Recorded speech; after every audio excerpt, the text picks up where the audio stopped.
Moja katika mfakiri wa Kiislamu anasema inna min istighlali alwaqti min imarati aliman wa alamati taqwa.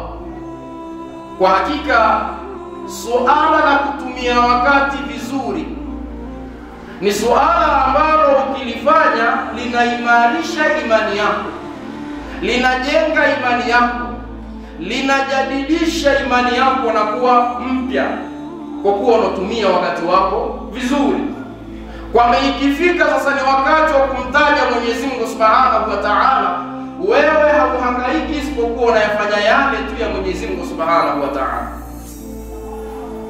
Rijalun la tulhihim tijaratun wala bay'un an dhikrillah. Pale linapokuja suala la Mwenyezi Mungu Subhanahu wa Ta'ala, basi wao ulifanyia hima kwa ajili ya kutekeleza ibada hiyo. Linapokuja kwamba ni suala la kutafuta riziki, basi wao wametenga muda wao kwa ajili ya kutafuta riziki na kipato chao. Sasa anasema inna min istighlali alwaqti min imarati alimani wa alamatu taqwa. Kutumia muda vizuri ni kuimarisha imani yako, bali ni katika miongoni mwa alama ambazo ni alama za kumcha Mwenyezi Mungu Subhanahu wa Ta'ala. Lakini anaendelea akisema ya kwamba ma min fajru yawmin yanshaqu illa wa yunadi ya ibn adam ana yawmun jadid wa ala amaluka shahid fatazawwadu minni fa inni la a'udu ila yawmil qiyamah. Anasema hakuna siku yoyote ile inayompambaukia wanadamu.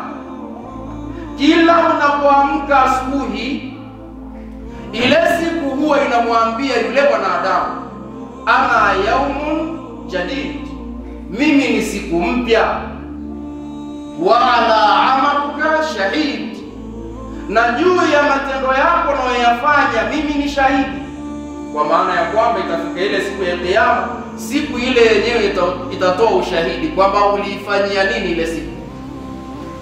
Ipo siku itatoa ushahidi ya kwamba mimi nilikuwa ni siku mpya kwako, lakini ulishindwa kunitumia mimi sawasawa na vizuri katika kujinufaisha wewe na kutengeneza makazi yako ambayo ni bora mbele ya Mwenyezi Mungu Allah Subhanahu wa Ta'ala. Ana yawmun jadid wa ala amaluka shahid fatazawwadu minni, basi nitumie mimi vizuri. Ile siku inamwambia mwanadamu, nitumie mimi vizuri, fa inni la a'udu ila yawmil qiyamah, kwa hakika mimi sirudi isipokuwa katika siku ya Kiyama. Ikipita siku hii, basi imepita, hairudi tena.